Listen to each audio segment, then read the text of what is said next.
Hello, my lovely Aquarians, and a very warm welcome to your May 2021 horoscope forecast. Big month for next couple of months because we've got the eclipses. And this month, in the middle of the month, Jupiter changes sign.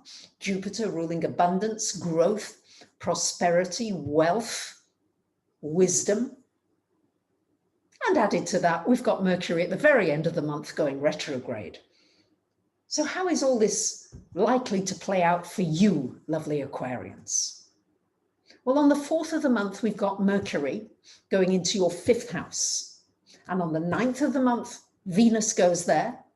And on the 20th of the month, the Sun.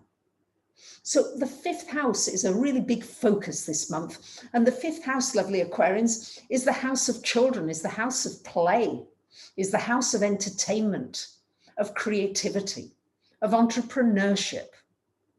So if ever this is a month for starting your own business, expanding your own business, launching a new product or service, doing something that just makes your heart sing, that fills you with joy, for expressing your creativity, whatever it is, it doesn't matter what it is. You may be very creative with computers. You may be creative with cars. You may be creative with clothes, with houses, with music, with art, with all the things that we think of. But there are many different ways of being creative. This is your month to begin to express the inner child, the innocence, the playfulness, doing something that takes you out of a certain everyday routine. Now, on the 11th of the month, we've got a new moon happening in your 4th house of home. So this can bring a renewal to do with home. It could be a new home. It could be a move, or it could be something new happening in the family. It could be a new addition to the family. But it also may mean that you do your work differently from home. You create a new environment in which you are able to work and play and be creative. Now, on the 14th of the month, we've got Jupiter, as I mentioned, changing sign, going into your 2nd house, joining Neptune, going to be there until July the 29th, and Jupiter in this 2nd house of money, of finance. Now, Jupiter can bring you abundance. It can bring you a new opportunity, a new financial possibility. It's an opportunity to grow your resources. Now, one caveat to say that Jupiter likes to do things in a big way. So you may just have to watch that whatever's coming in doesn't get spent just as quickly as it came in. But certainly there's a flow of energy in this area. The 2nd house has to do with your talents, your gifts.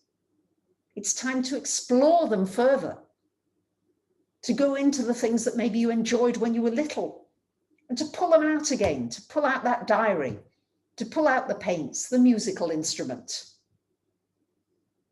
to do some of the things that you enjoyed when you were little. This is coming up. The expression of your inner child is going to be really important this month, lovely Aquarians. And on the 21st, the Sun coming into that 5th house, again, shining a light. It could bring you romance. It could bring you something, that gives you butterflies in your tummy. On the 26th of the month, we've got a lunar eclipse happening in your 11th house, lovely Aquarians, and lunar eclipse energies can last for up to 6 months afterwards. And this has to do with your friendships, your social circle. Maybe it's time for some changes here. A lunar eclipse is like a very powerful full moon, and maybe it's shining a light on something you've not wanted to act upon, but maybe it's time to act. Maybe it's time to make some changes in your social circles, in person if you are able, and maybe also online. Maybe you're going to join a new group that really excites you. Maybe you're going to be the teacher, the trainer, the instructor. It's also a good time for looking at community and finding a community with whom you really resonate and being willing to move on from something if it hasn't quite worked out in the way that you had initially hoped. And on the 30th of the month, we've got Mercury going retrograde. So it's good to start new things before the retrograde. If you want to get into contract or negotiations, try to do it before the retrograde. And it's always good you can complete it during the retrograde. That's one of the benefits here. Remember, during retrogrades, and the retrograde lasts until the 23rd of June. So it's always a time for reflection, for contemplation, and for going inwards and asking yourself the important questions rather than looking externally for your answers. I'm going to share my screen now and share with you the important dates for this month. Here you have them. And on future live streams, I'm hoping to discuss each of these dates in a little more detail as to how you can harness these energies. And if you haven't already done so, you might want to click on the bell icon at the top right-hand side of my channel so that you will be notified in advance of when I'm going live and you can join live. So I want to thank you so much for listening. Thank you for liking, commenting, sharing, and subbing. Bye for now.